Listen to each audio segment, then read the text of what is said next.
भगवान भोले बाबा ने बताया, घर में कुत्ता पालने से स्वर्ग मिलता है या फिर नरक मिलता है। मित्रों, एक समय की बात है। भगवान भोलेनाथ और माता पार्वती कैलाश पर्वत के शांत और दिव्य वातावरण में बैठे विश्राम कर रहे थे। चारों तरफ हिमालय की ऊंचाइयां और शांत बर्फ से ढकी चोटियां अद्भुत शांति का अनुभव करा रही थीं। तभी माता पार्वती के मन में एक विचित करने वाला प्रश्न उठता है। वो कुछ पल तक सोचती हैं, फिर भोलेनाथ की ओर मुड़ते हुए कहती हैं, रुवापा परनन नन एपा प्रत्र रूनानुज्ञ भीतर से परेशान कर रहा है। कृपया मेरी जिज्ञासा शांत करें और मेरे मन को समाधान प्रदान करें। भगवान भोलेनाथ अपने सहज मुस्कान के साथ माता पार्वती की ओर देखते हैं और कहते हैं, हे देवी, आप जो भी पूछें मैं उसे अवश्य उत्तर दूंगा।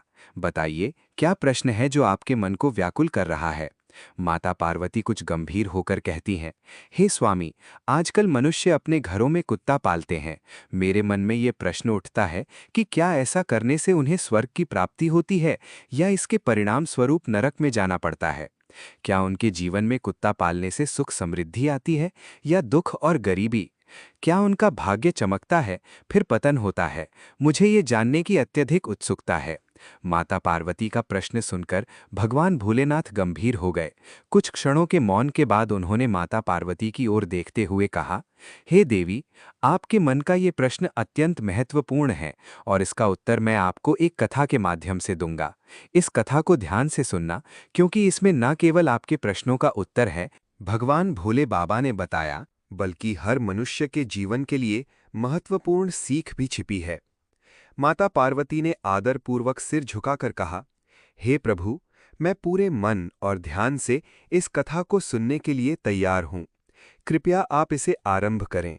भगवान भोलेनाथ मुस्कुराए और बोले, हे देवी, ये कथा उन लोगों के लिए है जो ये जानना चाहते हैं कि कुत्ता पालने का क्या महत्व है, इससे क्या लाभ होता है और क्या हानि हो सकती है। जो भी इस कथा को ध्यानपूर्वक सुनता है, वो समझ जाता है कि मनुष्य को स्वर्ग की प्राप्ति होती है या नरक की। भगवान भोलेनाथ ने माता पार्वती को कथा सुनाते हुए कहा, प्राचीन काल की बात है। एक गांव में एक बुजुर्ग महिला रहती थी, जिसे लोग बुढ़िया कहकर पुकारते थे। वो अपने धर्म, कर्म, पूजा पाठ और दान पुण्य के लिए पूरे गांव में जानी जाती थी। लेकिन बुढ़िया के दिल में एक विशेष प्रेम और स्नेह था, अपने कुत्ते के लिए। भोलेनाथ ने थोड़ी देर रुककर कहा, उस बुढ़िया ने एक सुंदर लाल रंग का कुत्ता पाल रखा था। वो कुत्ते को किसी संतान की तरह प्रेम करती थी। वो रोज उसे स्नान कराती, स्वादिष्ट भोजन खिलाती और रात को अपने बिस्तर पर उसे सुलाती। कुत्ता भी उसके प्रति इतना वफादार था कि वो हर वक्त उसके साथ रहता। घर के हर कोने में बिना किसी रोक टोक के घूमा करता था। बुढ़िया का कुत्ते के प्रति ये प्रेम अद्वितीय था। परंतु एक दिन अचानक बुढ़िया की तबीयत बिगड़ गई। उसकी हालत इतनी खराब हो गई कि वो कुछ ही दिनों में स्वर्ग सिधार गई। यमलोक में जब यमराज को बुढ़िया की मृत्यु के बारे में पता चला, तो उन्होंने अपने 2 यमदूतों को आदेश दिया, जाओ और उस बुढ़िया की आत्मा को यमलोक लेकर आओ। यमदूत तुरंत यमराज का आदेश मानकर मृत्युलोक यानी पृथ्वी पर पहुंचे। जैसे ही वे बुढ़िया के घर में प्रवेश करते हैं, बुढ़िया की आत्मा उसके शरीर से अलग होकर उनके सामने खड़ी हो जाती है। यमदूतों ने बुढ़िया की आत्मा को लेकर यमलोक की ओर यात्रा शुरू की। आकाश में उड़ते हुए वे बुढ़िया को यमपुरी की ओर ले जा रहे थे। रास्ते में वे एक गहरी और भयावह नदी के किनारे पहुंचे। वो नदी इतनी चौड़ी और गहरी थी कि उसे देखकर कोई भी भयभीत हो जाए। दोनों यमदूतों ने उस बुढ़िया की आत्मा से पूछा, हे बुढ़िया, क्या तुमने अपने जीवन में कभी गाय का दान किया है? बुढ़िया चौंक गई और बोली, गाय का दान? नहीं, मैंने तो कभी गाय का दान नहीं किया। यमदूत ने गंभीर स्वर में कहा, ये नदी केवल वही आत्मा पार कर सकती है जिसने अपने जीवनकाल में गाय का दान किया हो। भगवान भोलेनाथ ने माता पार्वती को कथा सुनाते हुए कहा, बल्कि हर मनुष्य के जीवन के लिए महत्वपूर्ण सीख भी छिपी है। हे देवी, यमदूतों की बात सुनकर वो बुढ़िया सच्चे मन से ध्यान करने लगी। उसने अपने जीवन में गाय का दान किया था और उसकी प्रार्थना सुनते ही वहां एक दिव्य गाय प्रकट हो गई। बुढ़िया ने पूरी श्रद्धा से उस गाय की पूंछ पकड़ी और देखते ही देखते उसने उस भयानक गहरी नदी को पार कर लिया। यमदूत भी उसकी इस भक्ति और श्रद्धा को देखकर आश्चर्यचकित थे। नदी पार करने के बाद बुढ़िया ने राहत की सांस ली और वो यमदूतों के साथ आगे की यात्रा पर बढ़ने लगी। भोलेनाथ ने कथा को थोड़ा और रोचक बनाते हुए आगे कहा, थोड़ी दूर चलने के बाद अचानक एक कौवा बुढ़िया के सिर पर अपनी तीखी चोंच से वार करने लगा। बुढ़िया दर्द से कराह उठी। ये देखकर यमदूतों ने उससे पूछा, हे बुढ़िया, क्या तुमने कभी अपने जीवन में साधु संतों की सेवा की है? बुढ़िया ने तुरंत जवाब दिया, हाँ, मैंने जीवन भर साधु संत का सम्मान और सेवा की है। मैंने उन्हें आदर सत्कार किया है। यमदूतों की बात सुनते ही बुढ़िया ने सच्चे मन से साधु संतों का आवाहन किया। उसकी श्रद्धा और विश्वास ने तुरंत असर दिखाया। वो कौवा जो उसे पीड़ा पहुंचा रहा था, अचानक शांत हो गया और उड़कर दूर चला गया। यमदूतों ने उसकी भक्ति की सराहना की और वे आगे की ओर बढ़ गए। भगवान भोलेनाथ ने अपने शब्दों में और गहराई लाते हुए कहा, आगे की यात्रा में एक और चुनौती उनका इंतजार कर रही थी। थोड़ी दूर चलने के बाद बुढ़िया और यमदूतों के रास्ते में बहुत सारे काले और डरावने कुत्ते आ गए। वे भौंकते हुए रास्ता रोककर खड़े हो गए। यमदूतों ने बुढ़िया से कहा, हे बुढ़िया, यदि तुमने अपने जीवन में कुत्तों को भोजन खिलाया है तो ये कुत्ते तुम्हें रास्ता देने देंगे। बुढ़िया ने अपने सच्चे मन से उन कुत्तों को याद किया जिन्हें उसने जीवन में भोजन कराया था। उसकी प्रार्थना के प्रभाव से सभी कुत्ते शांत हो गए और धीरे धीरे अपना रास्ता बदलकर चले गए। बुढ़िया और यमदूत बिना किसी रुकावट के आगे बढ़ गए। भगवान भोलेनाथ ने अपनी कथा को और भावपूर्ण बनाते हुए कहा, लेकिन यात्रा की कठिनाइयां यहीं खत्म नहीं हुईं। थोड़ी दूर चलने के बाद बुढ़िया के पैर में कांटे चुभने लगे। वो दर्द से कराह उठी और आगे बढ़ने में असमर्थ हो गई। यमदूतों ने बुढ़िया से पूछा, हे बुढ़िया, क्या तुमने अपने जीवन में किसी को जूते चप्पल दान किए हैं? बुढ़िया ने आत्मविश्वास से कहा, हाँ, मैंने अपने जीवन में कई बार जरूरतमंदों को जूते चप्पल दान किए हैं। हे देवी, यमदूतों की बात सुनकर वो बुढ़िया सच्चे मन से ध्यान करने लगी। उसने अपने यमदूतों की बात सुनते ही बुढ़िया ने सच्चे मन से जूते चप्पलों का आवाहन किया और तभी चमत्कार हुआ। देखते ही देखते बुढ़िया के पैरों में नर्म और आरामदायक चप्पलें आ गईं। वो फिर से बिना किसी कठिनाई के चलने लगी।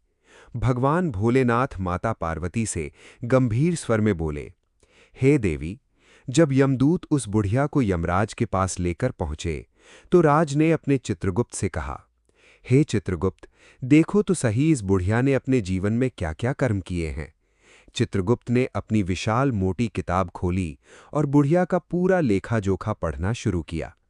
थोड़ी देर बाद उन्होंने कहा, धर्मराज, इस बुढ़िया ने अपने जीवन में बहुत से अच्छे कर्म किए हैं।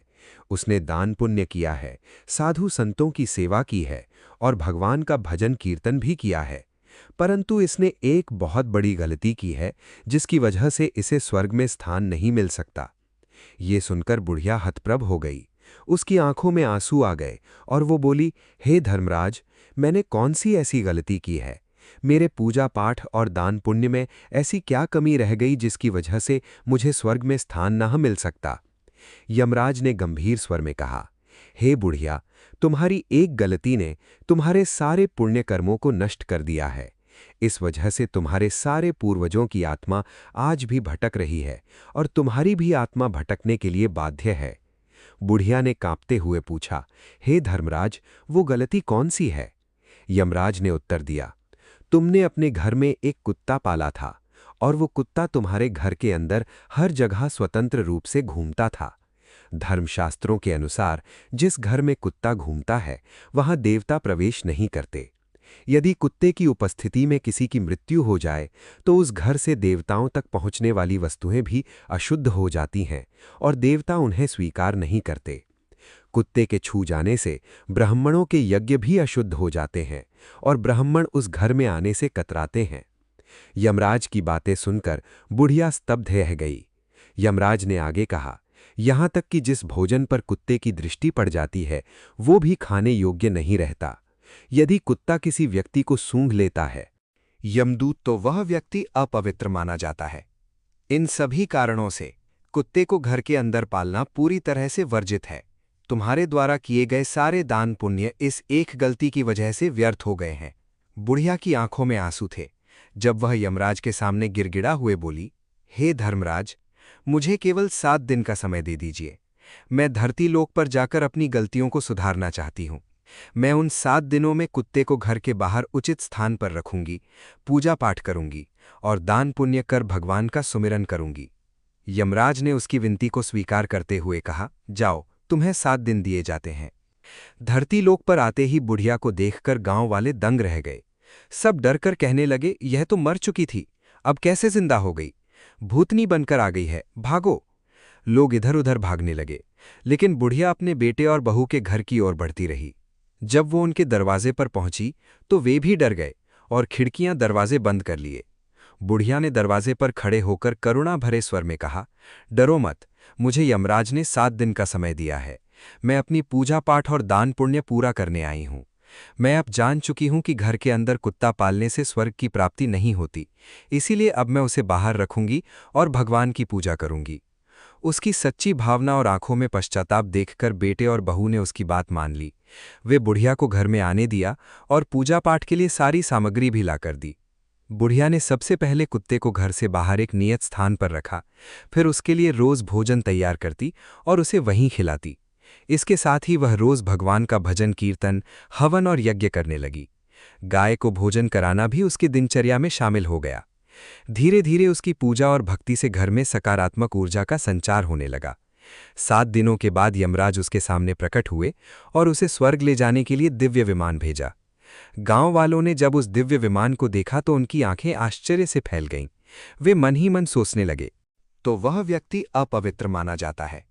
इन सभी कारणों से कुत्ते को घर के अंदर पालना पूरी तरह से वर्जित है।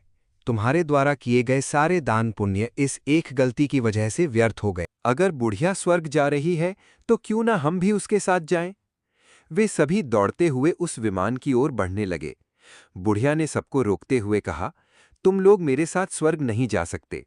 तुमने ना कभी अपने बूढ़े माता पिता की सेवा की, ना भूखों को भोजन कराया, ना यज्ञ और हवन किया। तुमने जीवन में दान पुण्य भी नहीं किया, तो स्वर्ग का मार्ग तुम्हारे लिए नहीं खुल सकता। मेरे साथ सिर्फ मेरी पड़ोसन जा सकती है, जिसने 7 दिन तक मेरे साथ बैठकर भगवान की कथा सुनी, पूजा पाठ किया और सच्चे मन से भगवान का ध्यान किया। गांव वालों की आंखों में पश्चाताप के आंसू आ गए। वे बुढ़िया से हाथ जोड़कर कहने लगे, हमें भी ईश्वर की महिमा सुनाओ, जिससे हमारा भी कल्याण हो सके। बुढ़िया ने गांव वालों को भगवान की महिमा सुनाई और उनके दिलों में भक्ति का दीप जल गया। जैसे ही उन लोगों ने सच्चे मन से भगवान का सुमिरन किया, वे भी दिव्य विमान में बैठकर स्वर्ग लोक पहुंच गए। स्वर्ग में पहुंचते ही यमराज ने देखा तो आश्चर्यचकित हो गए। उन्होंने कहा, मैंने तो सिर्फ इस बुढ़िया के लिए दिव्य विमान भेजा था, फिर ये लोग कैसे आ गए? बुढ़िया ने बड़ी विनम्रता से कहा, हे धर्मराज, मैंने अपने जीवन के पुण्य का आधा हिस्सा इन लोगों को दे दिया है। कृपया इन्हें भी स्वर्ग में स्थान दे दीजिए। यमराज उसकी भक्ति और उदारता से प्रभावित हुए और सभी को स्वर्ग में स्थान दे दिया।